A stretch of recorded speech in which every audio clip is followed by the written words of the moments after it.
So it's extremely fitting that this evening's launch is hosted on the one hand by a Chinese-oriented organization, the Museum of Chinese in America, and a Jewish one, the museum at Eldridge Street.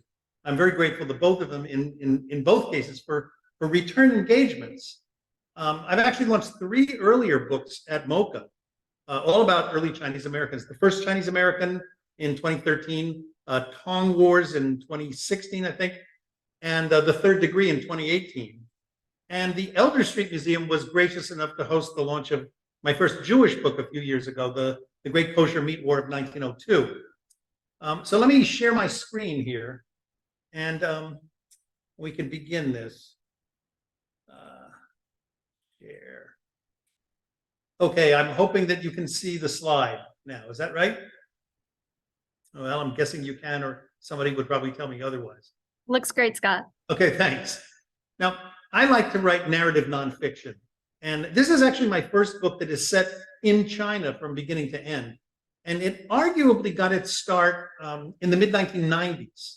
I was living in China at the time, and I was one of several people who helped establish the liberal Jewish community in Beijing, Kehilat Beijing. Let's see, here we go.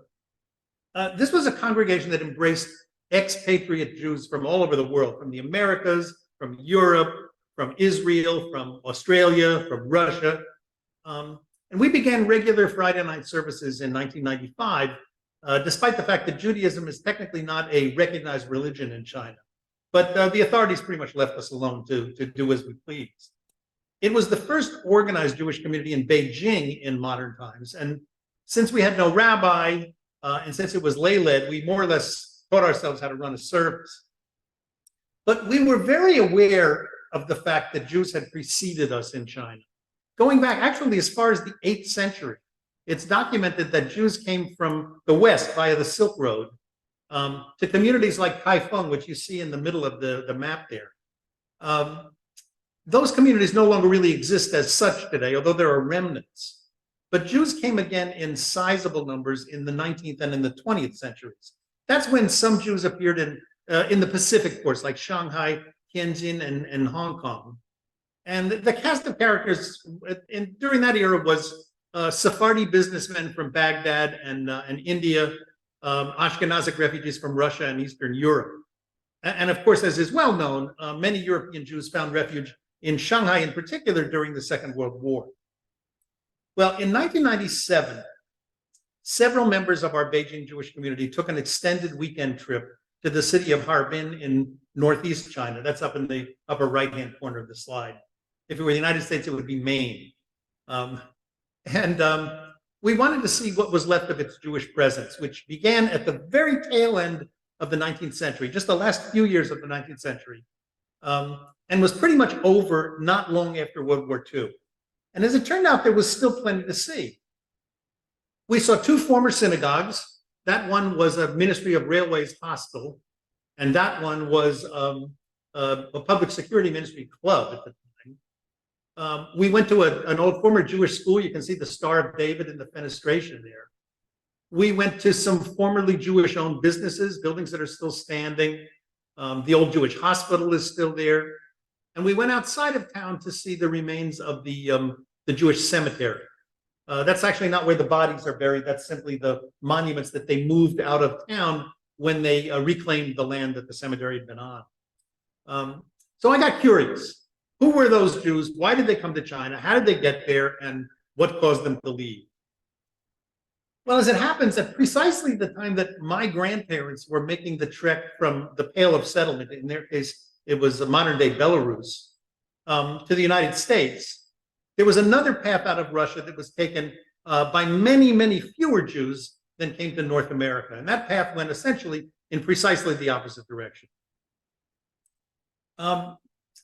That's Manchuria in the center of the map. It encompassed today's Liaoning, Jilin, and Heilongjiang provinces in China, plus a little bit of today's Inner Mongolia. And because of its location, between the late 19th century and the end of World War II, it had the misfortune of being coveted by 3 countries. It was part of China, which actually had the strongest historical claim to it. But China was weak. It had just gone through 2 opium wars during the century, and the Qing dynasty was on the verge of collapse, which it did another decade or so later. So China was weak, and because of and so the other countries were covetous of this area because of its strategic location. It fit handily into the plans of both Russia and Japan, and both of them wanted to use it to expand their spheres of influence.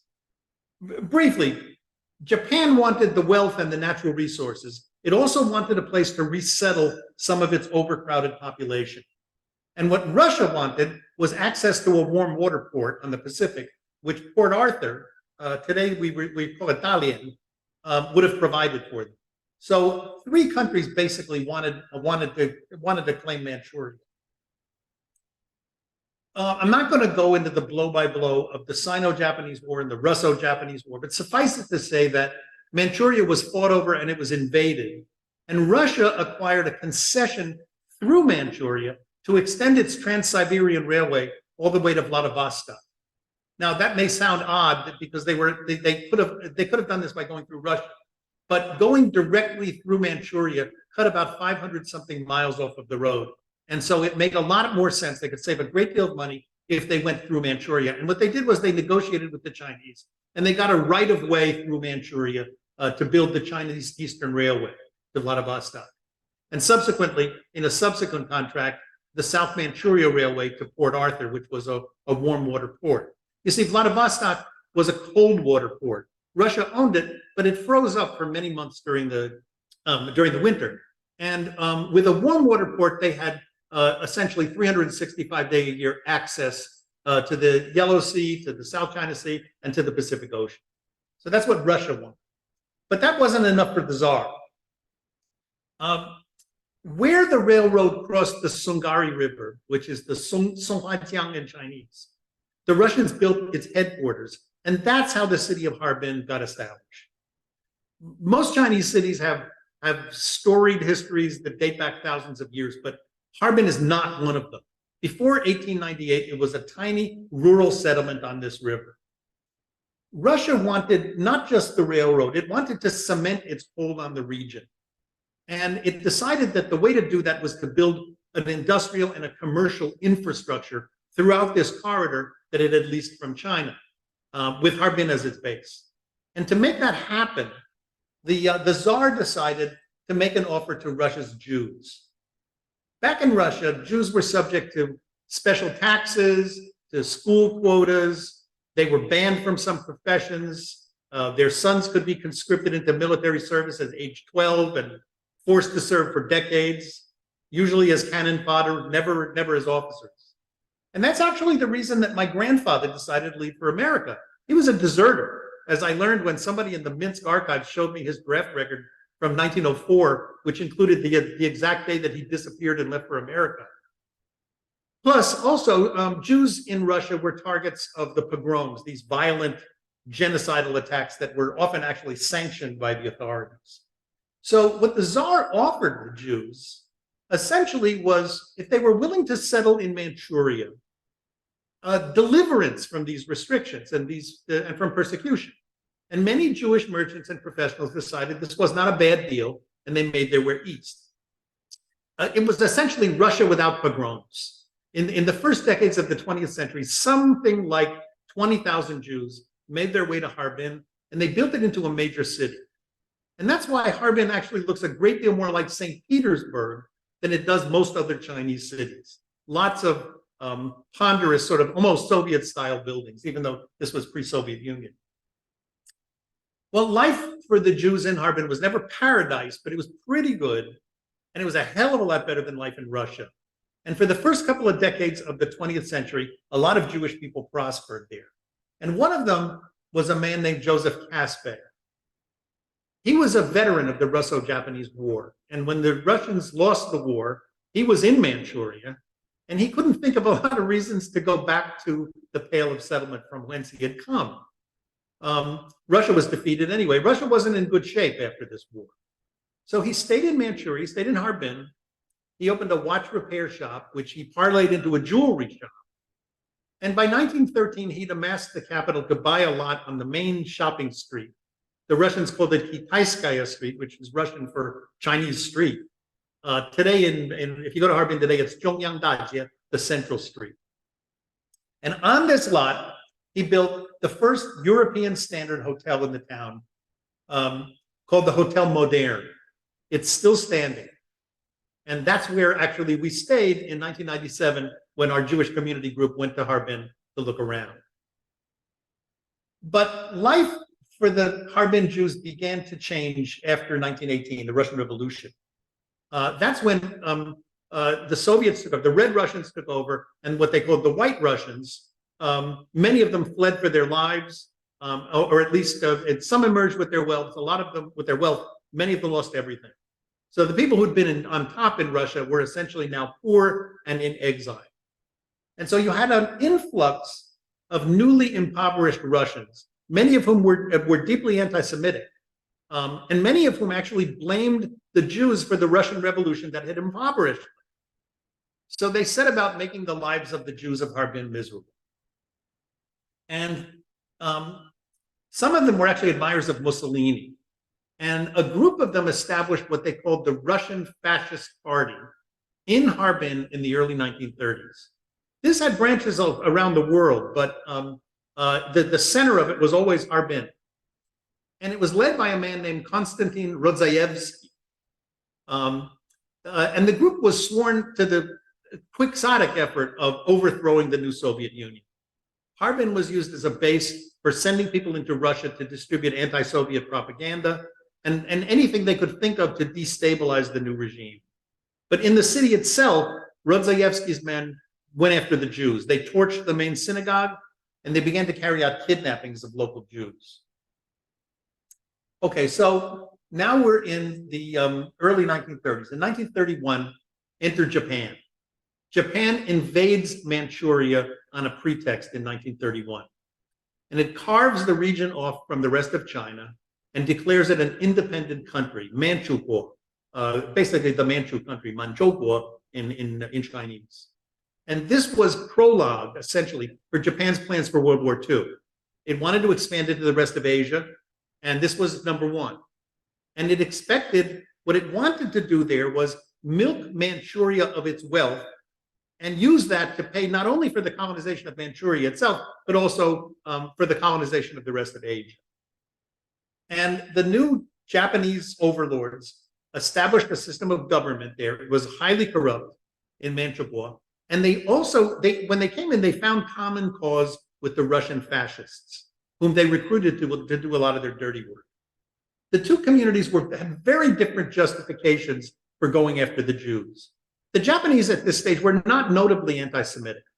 Most of them had no experience at all with Jews before this. What they wanted was Manchuria's wealth, and a lot of that was in Jewish hands. So the Jews were the obvious source, and they wanted to relieve the Jews of a lot of their wealth. The Russians, on the other hand, hated the Jews, and as a result of the collaboration, the Jewish community became more vulnerable than it had been before. Well, and now we get to the story of Semyon Kaspay. This was Joseph Kaspay's son. He was a young and very talented concert pianist, born in Harbin, educated in Harbin, but trained in France. After his secondary education, he and his brother and his mother left for Paris, and he completed his musical education in Paris. A lot of the wealthier Jews actually in Manchuria sent their children abroad for higher education. This was common practice. And that included Semyon. It also included his younger brother, Vladimir, who became a noted architect. And Semyon, by 1933, which is when the book really takes place, Semyon had just returned home from several years studying in Paris.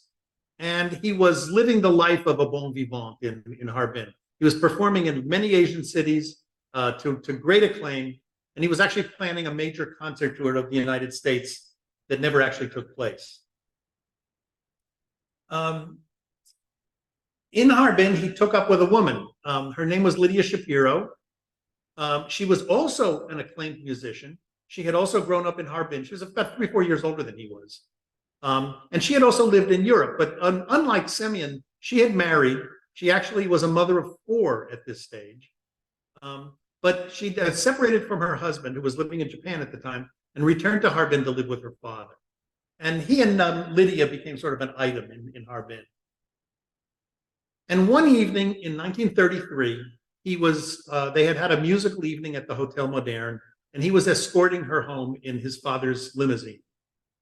She lived actually very close to the hotel, just probably a 5-minute drive or so.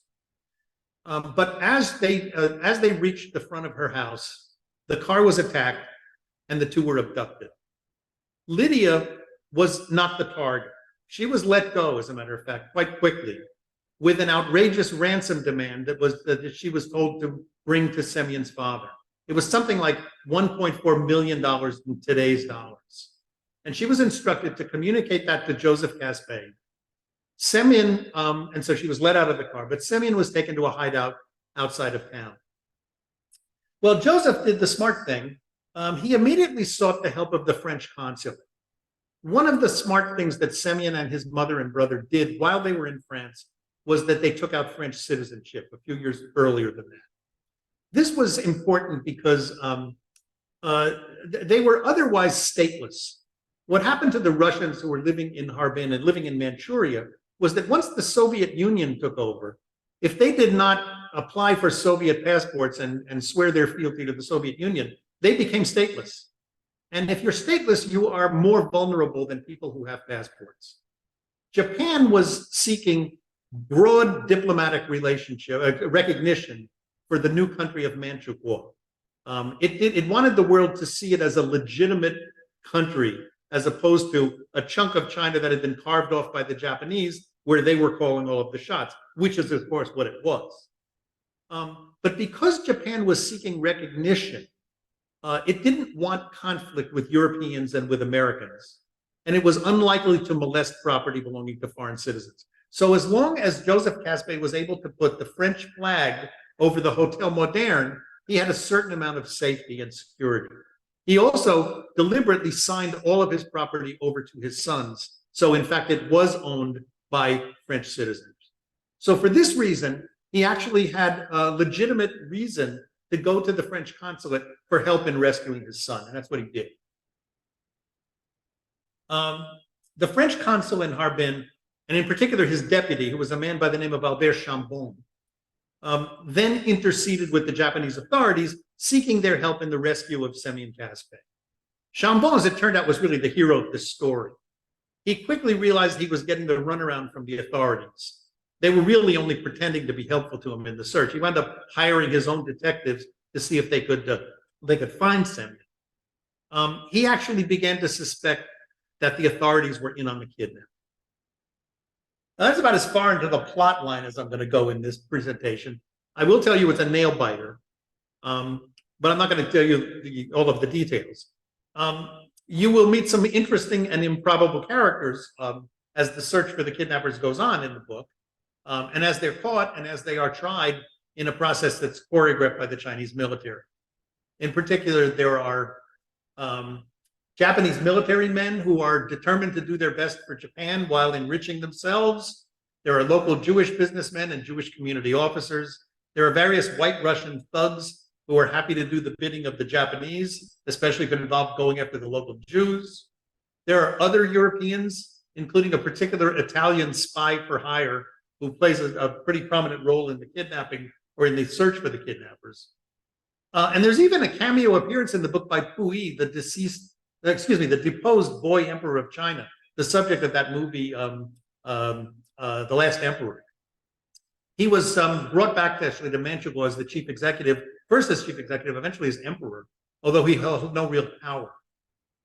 And the book takes the reader through the search for Semyon and his captors, the capture and eventual trial of the kidnappers, and how the entire process was manipulated by the Japanese authorities, who did not really want to punish the criminals, but they felt that if Manchuria was going to be recognized by the rest of the world, it had to be at least seen to be committed to justice and not just as the puppet Japanese dictatorship that in fact it was. Well, finally, I want to tell you about the making of the book. The research that went into this book was more challenging and more complex than anything I've attempted to do up to now. I'm usually highly dependent on newspapers to construct a narrative, and there were indeed some newspaper articles that helped me through this, but not all that many covered Manchuria in detail, And those that did, a lot of them don't survive or are not accessible. And many of them had little of the kind of detail that writers like me covet when we're investigating. Chinese archives are essentially closed to foreign researchers, and Russian archives that I communicated with were not forthcoming. So I did several things. First of all, I reached out to a few people who I knew were knowledgeable about Harbin history, and three in particular I want to tell you about. The first one is an Israeli scholar named Professor Dan Ben-Kanan, who may well be the only long-term Jewish resident of Harbin right now. And he is certainly the most knowledgeable about its Jewish history. He's done a lot of writing about it. He's generous to a fault. A lot of his publications are online and easily available to researchers because he wants the information to be out there for people to use. He answered all of my questions in great detail, pointed me to a lot of sources. It was really, really helpful. The second is a woman named Gulnara Klebchev. She's a Russian. She's a descendant of Harbin residents, not Jewish residents. And she has a blog about the history of Harbin that I never would have found until I learned how to search for the name Caspay in Russian. And the whole blog is in Russian, but there was enough on it that I recognized that I knew she knew something about the Caspay case. And we have managed a robust correspondence over the last several years, writing in our native languages and using machine translation. She was very helpful as well. And then third is a woman named Noriko Uchiyama-Valuyev, a Japanese scholar with a Russian surname. I think she married a Russian. I think that's why the Valuyev. She's working on a book, actually, about one of Semyon's kidnappers. And she also was extremely generous with her articles, with her sources, and with her advice. She's fluent in Russian, and she's consulted the contemporary Russian newspapers that I wasn't able to get access to. But she writes in Japanese. Now, in addition to these three people, none of whom, by the way, I have ever actually met, I was able to get hold of some government files, some scholarly articles, and most importantly, some memoirs that were left behind by people who had been directly involved in the drama. And I want to give you a sense of the secondary sources that I consulted. They were actually in 8 different languages. Several were in English. One of them was a book called Secret Agent of Japan. Very, very useful work. It was written by a man named Amleto Vespa, who was an Italian spy who was originally working for the Chinese, but who was commandeered by the Japanese to work for them once they invaded. They made it clear that if he did not cooperate with them, they would kill his family. So Vespa worked for the Japanese and undermined them in any way that he possibly could without them finding out about it. He finally got out of Manchuria. It was difficult for him. Took up residence in Shanghai, and that's where he wrote this memoir. It's the first memoir that came out about the case. He pulled a few of his punches because by the time he was finished writing it, the Japanese had already taken Shanghai, and he didn't want to get in too much Dutch with the Japanese because he thought that that this might be actually his ticket out of China, this book.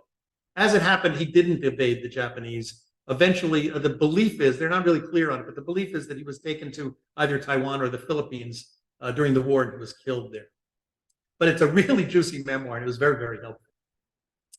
Then there's a biography of Amleto Vespa written entirely in Italian by a man named Totoro, translates as The Spying Game, Amleto Vespa's Secret Chinese Affair. Sorry, Amleto Vespa's Chinese Affair. He wrote it in Italian, but I found an English translation. So that wasn't the linguistic problem for me, since Italian is not one of my languages. French is. This is a dossier of dispatches that were written by Louis Reynaud, who was Albert Chambon's boss in the French consulate in Harbin. He wrote them to his superiors in Beijing and Paris. And these lived in a file until they were discovered by a French scholar in 2004, and then they were declassified. So I was able to get a complete copy of them. Primarily, the file consists of reports about Chambon's investigation, his observation about the lack of cooperation he was getting from the Japanese, and suspicions about their involvement in the abduction.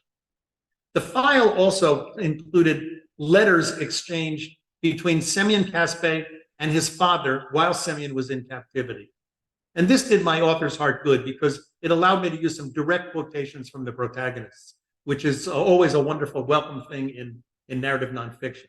Now, I do read French, but to make sure I got an entirely accurate understanding of this 80-page file, which was unfortunately a scan of a carbon copy, so it wasn't susceptible to computer optical character recognition.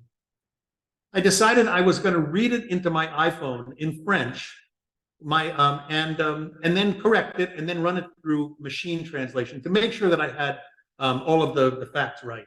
And with many thanks to my now departed high school French teachers, Madame Klask and Monsieur Bauer, may they both rest in peace, I was able to get through that with about 98% comprehension of what it said. But that wasn't the only thing in French. After I submitted the book to the publisher, I realized I did not have a good usable photo of Albert Chambon for the book, and I wanted one. But and I made several inquiries to organizations he had belonged to in Paris before he died. Nobody had a photo of him. But one of them, with some help from a friend of mine, Martine Chena in France, one of them found his way to an email address for Chambon's son, Bernard. And I wrote him and asked him for a photograph. And not only did I get a photograph that we've used in the book, but they sent me, he and his sister sent me their father's unpublished manuscript, written shortly before his death, about his years in China as a young diplomat. And of course, it was all about the Caspe case, all, of course, in French. And it added a great deal of background information and set me straight on a few facts that I actually had wrong in the original draft. But I had already submitted it to the publisher. So I begged the publisher for one extra week, recalled the manuscript, made the various changes, made some additions because he had some good stories in it as well, and I sent it back. So the book reflects this, and it was a wonderful, very useful source. Okay, Russian is not one of my languages, but there was a Russian language book whose name translates as Finale in China by a historian named Balakshin. And he drew in large part on the unpublished memoirs and diaries of a police inspector who played a central role in the kidnapping. And he knew a great deal of the story. I was fortunate to find an electronic copy of this Russian book, which I ran through Google Translate and another website called deeple.com. And I got a very, very good translation of it, probably 95% comprehension of what was in it. And then there's, sorry, I'm on 2 slides. Then there's Yiddish. Very little in Yiddish actually survives, which is a shame because there was a Yiddish newspaper in Harbin at the time, but I don't know if any library has it. There are occasional articles that show up here and there, or a letter or two. And I have enough friends who can help me with Yiddish translation. I didn't have any trouble with that. Similarly, there's a Hebrew book written by Teddy Kaufman, who was the son of Abraham Kaufman, who was not only the leader of the Jewish community at the time, but played a role in the kidnapping, or rather in the search for Semyon.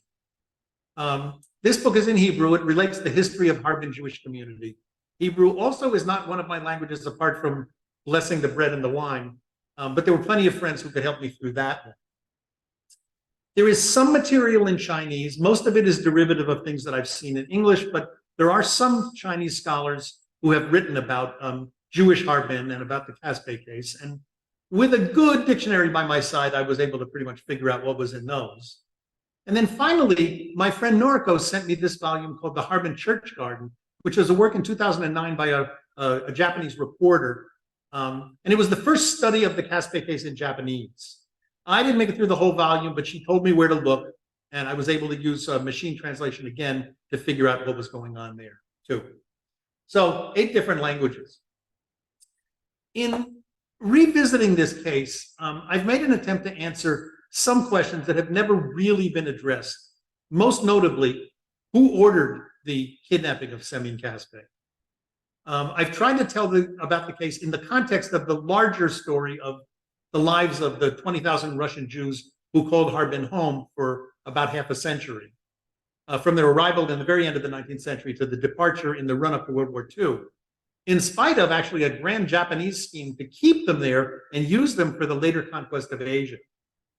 The Caspe case is generally considered to be one of the milestones that accelerated the exodus of the Jews of Harbin, who concluded from the way that it was handled that they could not count on protection or justice from the Japanese overlords.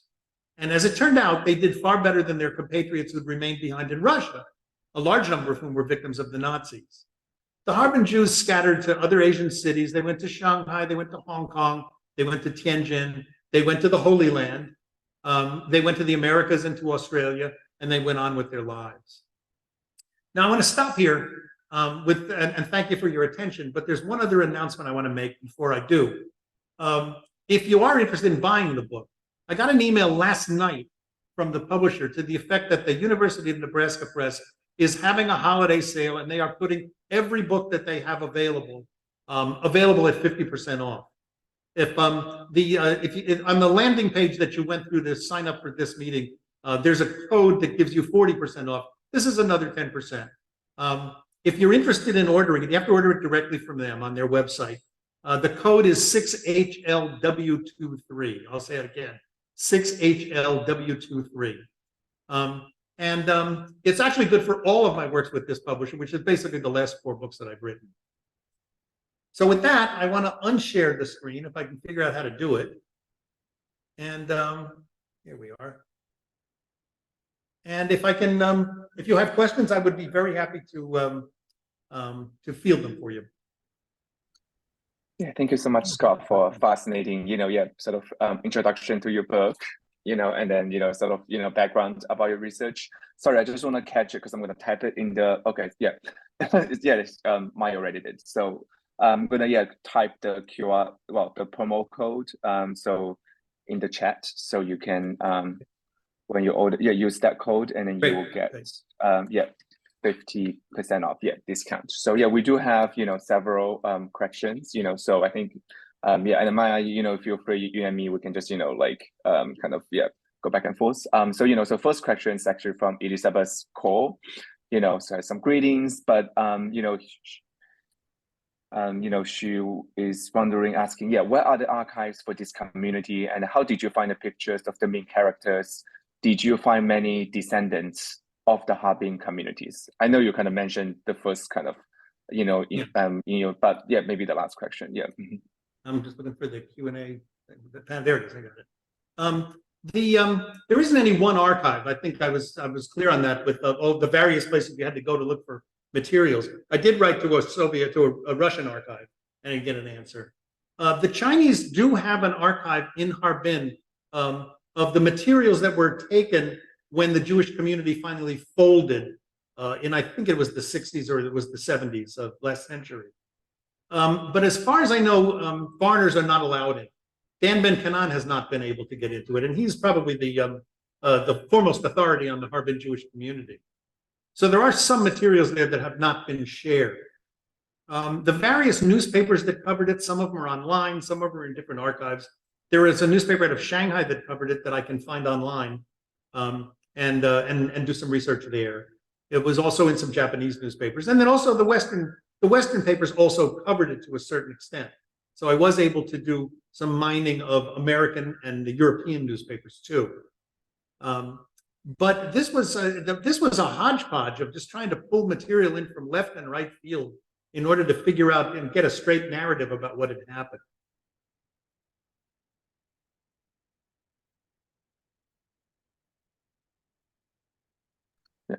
Thank you. Sorry. And then the next questions, so Bill, is asking how many Jews were living in Manchuria in the 1930s. That's a good question. That's from Bill, right? Bill Armbruster. Hello, Bill. I don't know the actual total. There weren't that many more than were living in Harbin. There was a small community in Qiqihar, I think. There were some in Xinjiang, which was the capital at the time, but the majority of them were in Harbin. I would say fewer than 50,000 for sure, probably fewer than 40,000 before you were done. And they were almost all gone by the end of World War II, by 1949, after the communists took over. There were a few stragglers. There was one woman who made it into the 1970s. She was actually living in the synagogue. She was the last recorded Harbin Jew, and she died there. But they were almost all gone in the 30s and 40s. And the Japanese had actually put forth a plan. There's a whole book about it called the Fugu Plan, whereby they wanted to keep Jews. In fact, they also wanted to make some of their lands, the lands that they controlled in Asia, an opportunity for European Jews to settle. The Nazis were killing them. The Japanese came up with a plan for using them, because they thought these people could be useful in their conquest of Asia. The It never really got off the ground, this plan, and I think the Caspe case partially did it in, because the Jews who were there were no longer interested in staying there, having seen the prospect of what they felt they could expect from Japanese justice. Thank you. And then, yeah, so his next follow-up question. So what happened to Lydia? So, she lived until 1980. Did she move to the US? If Yes, so, she when? did. She had her sons are still alive. In fact, that's where I got the pictures of Lydia and Semyon together. I contacted one of her sons. Actually, I've been in touch with three of her sons, but one of them in particular, an attorney, a retired attorney in New York City, was extremely helpful to me. Answered my questions, and also he had written a memoir himself where he mentioned his mother and talked about what had happened to her afterward. She actually went back to her husband in Japan, and then they eventually made it to the United States. Okay. And then, so how long was Simon Hill captive before his death? How long was he kept? 3 months. 3 months. And I didn't get into the real gory part of it, but at one point they actually sent his father a piece of his ear that they had cut off to show that they were serious. It was kind of macabre. And that, believe it or not, was preserved and displayed as a piece of evidence at trial. Thank you. Next question is from James. So, yeah, so he's just curious about, your access to archival sources in Harbin, Beijing, such as the local Chinese libraries and universities. So were they helpful to your research? Was access restricted? So, just curious what you were able to track down on the ground in China. But that's Jim Zimmerman, by the way, who's a fellow author and of a wonderful book that I think I have here. Let me see if I can show it. If it's handy. No, I guess it's not. Sorry. Oh, yeah, here it is. That's Jim Zimmerman. The question he wrote the Peking Express, which is a wonderful book. If you haven't read it, by all means, read it. Jim, I didn't get very much from Chinese archives. What I got mostly was from Dan Ben-Kanan, who had been there before I was. I wrote to the Jewish Museum in Harbin, did not get a response. Through a Chinese friend, I went to the Hotel Moderne, figuring that their PR people might want to help me on this. Again, no response. I frankly didn't expect that much, especially since U.S.-China relations have been deteriorating lately. I didn't think anybody felt comfortable enough or interested enough in helping me. Sad. Okay. Thank you. And then the next section is from Chuck. So he just asking how, so basically, like, how did you, filter out the facts from, self-serving fictions in the memoirs that you researched? You just got to use your judgment, Chuck. This is Chuck Sheehan. Thank you, Chuck. You use your judgment. A good example is Amleto Vespa. His really, really juicy memoir that he left of the whole thing. And he is actually gave me the clues that I needed to make an educated guess at who had actually ordered the kidnapping. Vespa said it was his boss who had done it. He declined to name his boss. And he claimed that he never knew the guy's name. Well, I don't believe that for a minute, because his boss actually, his name was in the newspapers. I found it in some of the Harbin papers. So he clearly did. But there were other things that he said that you just have to take it with a grain of salt and ask yourself if it really makes sense that something actually happened this way. And I probably was duped, because almost every one of these memoirs had a certain amount of self-serving material or stuff that I knew was untrue. For example, one of the memoir of the one Russian guy whose information was put into that Russian book. His archives are actually at Columbia University, and he wrote entirely in Russian. In his recollection, the Japanese played no role in the kidnapping of Semyon Caspe, which I don't believe for a minute, because every other source that I consulted made it very clear not only that they had, but who he in particular was involved in. And so I thought to myself, well, now why would this guy say that? When he wrote his memoir, he was out of China. He certainly wasn't worried about Japanese justice.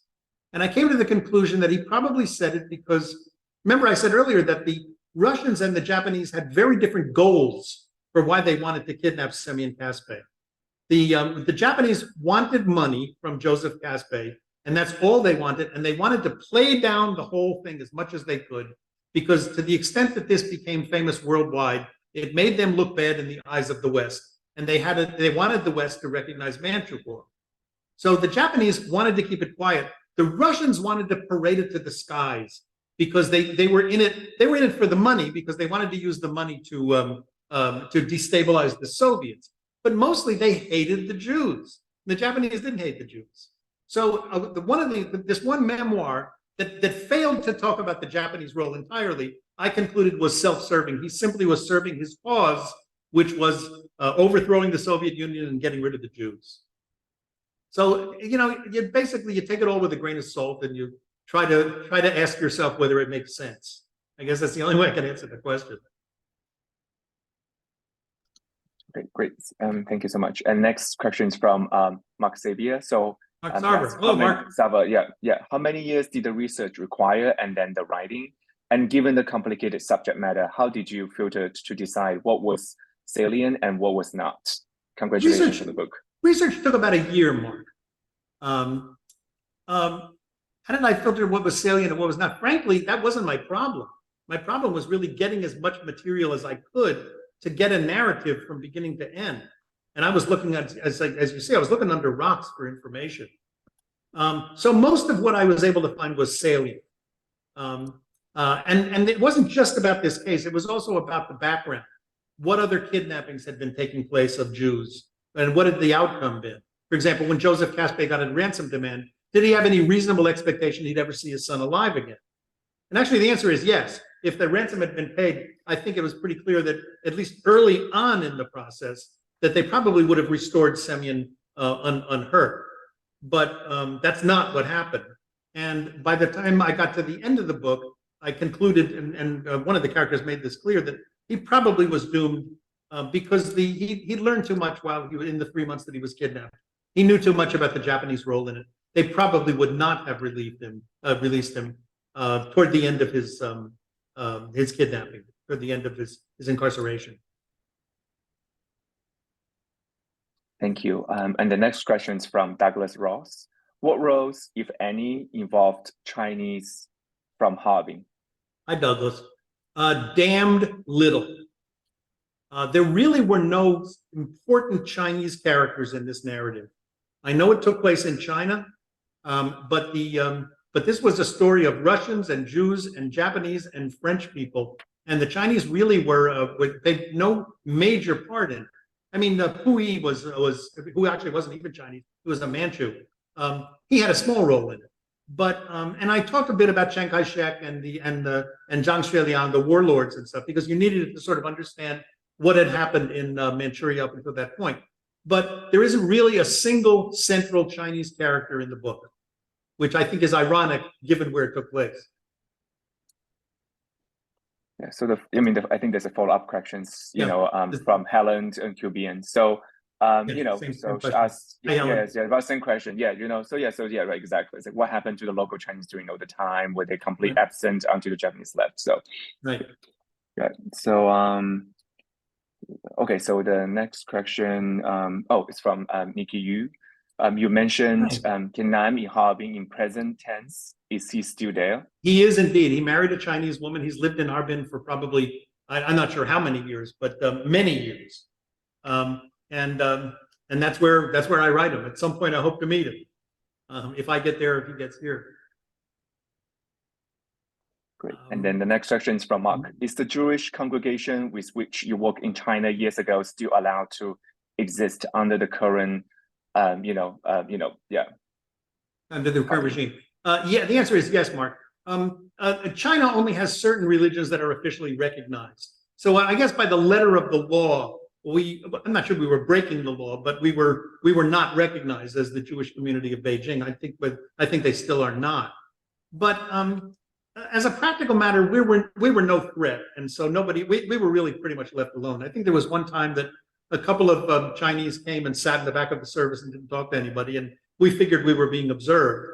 But I think what the Chinese government would have been most worried about would have been if we were out proselytizing and trying to get converts to Judaism among the Chinese, which we really weren't.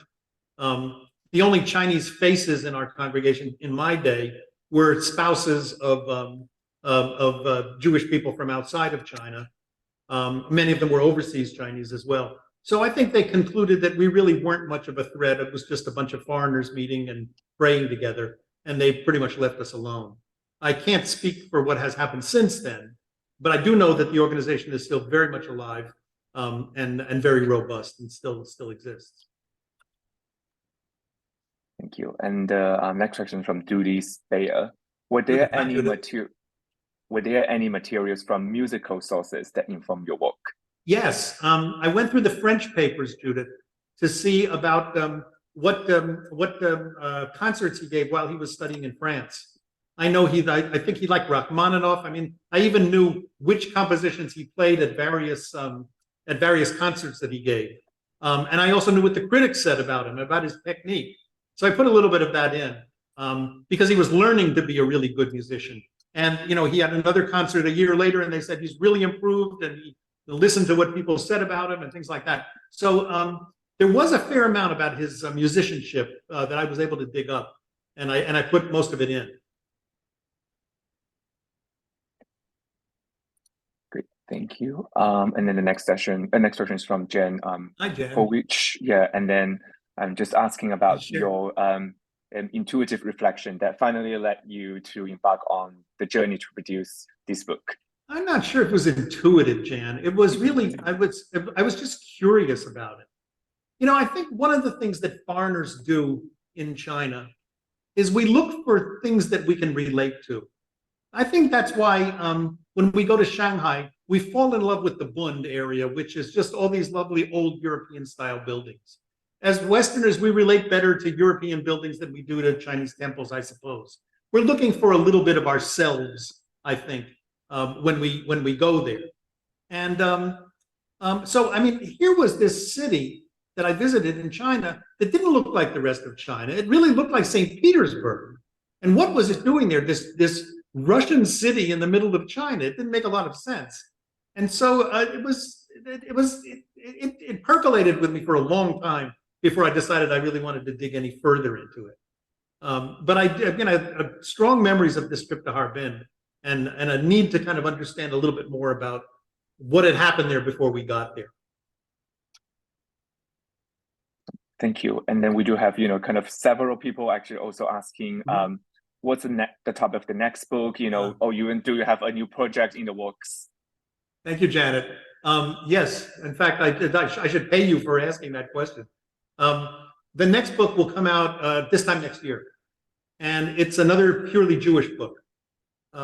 It's called The Chief Rabbi's Funeral, and it is actually the story of the single largest anti-Semitic riot in American history. And believe it or not, there's never been a book about it before. I mean, it's known to scholars. It's not like I discovered the fact of it, but nobody has ever written a book about it from beginning to end. And it's the story of a riot at the funeral of a chief rabbi, of a great rabbi in New York, and how it became an anti-Semitic incident and what the Jewish community did to organize in order to seek justice for the people who were injured in it. And that'll be out, also the same publisher, Potomac Books, which is an imprint of the University of Nebraska Press. And it'll be out, I think it's around October 1st of next year. Thanks for asking. And then we have once again kind of two related questions, from Renee and Lisa. Asking about how did you find out about this story and decide to pursue? And then, once again, it's like, how did you realize there was a story behind the main character? And then, how long did it take? I think I more or less answered that. Yeah. So good. And then, the next question is from Arnold Berkey. When there was a more robust tourism in China, with visitors from outside China, was the Jewish history of Harbin discussed and interpreted? Well, the Harbin municipal government sure as hell wants it to be. They would like to use the Jewish Harbin as an attraction. They have actually taken over one of the two synagogues and created a museum of the Jewish presence in Harbin. I'm not sure that's the official name of it. But they don't have a lot of artifacts. I mean, they have sculptures of Jewish people sitting at desks and families and things like that. The Chinese are very good at building museums with very, very little to show in the way of objects and artifacts, and this, I think, is one of them. But there is there certainly is an interest in that. But the answer to your question I don't think it was ever a huge draw, the Jewish community of Harbin. We were oddballs in the 1990s when we went up to see it. To the extent that the B'nai B'rith takes trips to China, they want to see Shanghai and they want to see Kaifeng, which was the indigenous Jewish population, the ones who came in the 9th century and stuff. But I don't think they generally go to Harbin. That being said, Israelis sometimes do. One of the I'm blanking on his name, but one of the Israeli premiers had been born there. His father was from there as well, and so there are links to it and stuff. But I think that the reason that they've spent what they've spent on renovating both the cemetery and also the synagogue is really a desire on the part of the Harbin government to attract Jewish tourists. Thank you. And next, I'm going to actually unmute, James Banner, who would like to ask a question. Yeah, just. Jim, you're still muted. You need to unmute yourself. Okay, can you hear me now? I sure can. Good. Ladies and gentlemen, this is my junior year advisor from Princeton, Jim Banner. I marvel at the microhistories you write, and you know that. Can you try, you probably expect this kind of question for me. Can you put this in what difference what, if anything, is the effect of the story you tell and the people in it and the repercussions from it on the larger history of China or of Chinese-Jewish relations or of Judaism and so on? Because that's microhistories are microhistories and you tell them brilliantly. Point is, where do we go from the microhistory to the larger world? Damn, I hate that question. Sorry. There's a reason I write microhistory. It's because I prefer it. And I prefer generally to leave the larger questions for the true academics, because I've never really considered myself one. But I think there are some implications for this story. The Chinese, I think, would like to use the Jewish presence there, not only to attract tourists, but I think they would like to build relationships with places like Israel and stuff by investing in some of these Jewish sites. I think that's what they're doing. But at the end of the day, the Jewish presence in China didn't really leave China all that much change. At least in Harbin, it didn't. I mean, it's the story of Manchuria is of course fascinating, and I think it feeds into the Chinese narrative that they've got to protect their borders because foreigners want to eat away at pieces of China, whether it's Hong Kong or Taiwan or wherever, or Tibet, or other parts of China. So I think it's important to the Chinese in the sense of national unity as well. But I don't think a lot of Chinese waste a great deal of time thinking about the former Jewish presence in China, to tell you the truth. Anyway, the quick answer to your question is I leave that to scholars like you, the bigger picture. And not of China, am I? Thank you. Thank you. Great. Yeah, thank you so much. I know we are almost, at 10 and 7, but I think we only have, one or two more questions. I'll go as long as you want to go. It's up to you. No problems. Yeah, and I do want to go through. And then a lot of them are actually, just congratulatory messages. I would, send them to you, Scott, after, everyone thoroughly enjoy the program. So the next question is for, Lorraine Tom, and, asking about, do you plan on a sequel to this intriguing story to pursue other threats? Not specifically, no. The next book, the Chief Rabbi's Funeral, actually is a sequel. It's a sequel to the Great Kosher Meat War book. There's a chapter on the Rabbi's funeral in the Kosher Meat book, and I decided to expand it into a book. I think I've taken this one as far as I probably can. There are other opportunities to write about Jews in China, and a lot of those memoirs actually have been written by people who lived it. There are a lot of, for example, memoirs of people who had lived in Shanghai during the war. So that's probably not for me.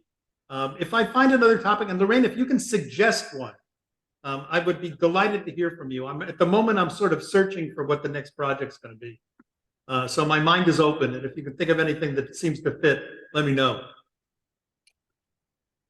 Great. And then, the next question is from Jeffrey Tao. The municipal authorities in Shanghai, as has renovated some synagogues. So did the same take place in Beijing? Jeffrey, as far as I know, there never was a synagogue in Beijing. It was not a treaty port, so it didn't have large numbers of Jews in the past. I don't know for sure whether there was any kind of a congregation before we started Kehillat Beijing in the 90s, but I do know there was no building that we coveted and wished we could worship it. There are churches, there are plenty of churches there, and the government has expended money to renovate them. There are about 4 or 5 that I know of, just Catholic churches and at least one Protestant church in Beijing. But as far as I know, there never was a synagogue there. Great, thank you. Next question is from Stacy Baden. Does Harbin today look the same, or have the old buildings been torn down for new? Well, all Chinese cities are tearing down some old buildings for new. I think that the authorities in Harbin have done a better job than most Chinese cities in preserving the old built environment. There are still a lot of old buildings that survive in Harbin, and it's a joy to walk through it. Shanghai has actually torn down a lot of them that I wish they had not torn down. The Bund is still the Bund, the Waipan, the area on the river, but Harbin, I think, has been notably successful in preserving a lot of the old buildings. Thank you. So the next question, from Glenn Scanley. Are you interested in exploring any opportunities for modern in Manchuria or your other books to make a great film or streaming mini-series? I have been the victim of Hollywood before, Glenn. We've signed agreements from time to time, shopping agreements, I think they call them. People who want to make a movie out of it, but they don't want to spend their own money on it. So if they can find a backer, then they, et cetera, et cetera. They never have amounted to much. And so I have a fair amount of skepticism when somebody approaches me and says, God, that'll make a great movie. I'm always open to a shopping agreement if somebody wants to sign one with me. But I'm not sure this will be a movie in my lifetime. If it is, I hope to be at the premiere. Thank you, Scott. Yeah, it's only 1 or 2 questions. So next questions. Yeah, so did the Jewish community in Harbin appreciate that they were on temporarily there as is typical of the expat experience? Or were they expecting to settle in, learn the Chinese language, and so on? Yep. And did a confectionery job. This is Claudia Gilman. Hi, Claudia. I don't actually know of people who. Well, that's not true. I think that initially the Harbin was a pretty damn good place to settle. And I don't think the people who went there in the early part of the 20th century necessarily were planning ahead to when they were going to leave and go someplace else. I think that they were relatively comfortable there for the first couple of decades until the White Russians came and started to make their lives really miserable. And then the Japanese came in, and when they abused them, that was kind of that was the sign to move on and go someplace else. But I don't think they had necessarily planned on leaving. A lot of them did very well there. They made a lot of money there. There was a vibrant Jewish community. It wasn't huge, but they had a soup kitchen, and they had a mikveh, and they had 2 synagogues, and they had various Jewish clubs and things as well. So it was a robust Jewish community for the time that it was there. I think that the decision of most of them to leave came after it was demonstrated to them that staying wasn't safe. And that's really what did it in. Great. Thank you. Thank you. Yeah. I was like, it's the questions from Helen again. So why didn't the father pay the ransom up front, or is this the kind of answer and spoiler to the book? No, this is a good question, Helen. Helen Tubain. Thank you. This is a good question. A lot of the secondary sources claimed that he was playing for time. He wanted to negotiate the price down, and he was being coy. Well, that wasn't what was happening, especially when the guy receives his son's ear. He wasn't being coy. What happened was, this was 1933. The Depression was going on. He had mortgaged the hotel. Even if he had sold the hotel for what it was worth, the banks would have taken the money. There was simply not enough money. And in fact, his wife, who was in France, approached the French Foreign Ministry and asked if they could front the money pending the sale of the hotel. And the French said that under the law, they weren't able to do that. The problem for Joseph Caspé was he didn't have the money. He made an offer, of a certain amount of money which he could afford, but it wasn't enough for the kidnappers. And so they never actually came to terms, even though the negotiations were going on. But he wasn't being coy. And that was something that Chambon confirmed for me in his memoir that I got from his son. There was a little more in that. What else? I guess that's basically the answer to it. Thank you so much. So, last, I just want to mention once again from Douglas, I want to point out that the Saint Sophia Cathedral in Harbin, that is now a history museum that does have displays on the Jewish presence in Manchuria. Thank you, Douglas. I did not know that. In recent years, I do know that they have made a dedicated museum to the Jewish presence. It's in one of the synagogues.